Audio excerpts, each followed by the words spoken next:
যখন কাউকে ভালোবাসে তখন তার শরীরে 4টি নিশানা পাওয়া যায়, অর্থাৎ 4টি আলামত যদি আপনার শরীরে থাকে মনে করবেন আল্লাহ আপনাকে ভালোবাসে। 4টি নিশানা। 1 নাম্বার হচ্ছে যার ভিতরে দ্বীনের সঠিক জ্ঞান আছে তাকে আল্লাহ তাআলা ভালোবাসেন। হাদিসের ভিতরে আসছে আল্লাহ রাসূল সাল্লাল্লাহু আলাইহি ওয়াসাল্লাম বলে দিয়েছেন, মাই ইউরিদিল্লাহু বিহি খায়রান ইউফাক্কিহু ফিদ্দীন। আল্লাহ তাআলা যার কল্যাণ চান, যার মঙ্গল চান, তাকেই দ্বীনের সঠিক বুঝ দান করেন।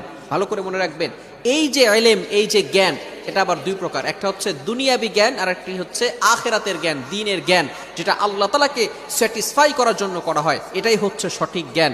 সুতরাং দুনিয়ার জন্য নয়, আমরা আল্লাহ তাআলাকে স্যাটিসফাই করার জন্য যদি আমরা জ্ঞান শিখতে পারি, যার ভিতরে আল্লাহ তাআলাকে সন্তুষ্ট করার জন্য যদি জ্ঞান থাকে, তাহলে মনে করবেন আল্লাহ তাকে ভালোবাসে।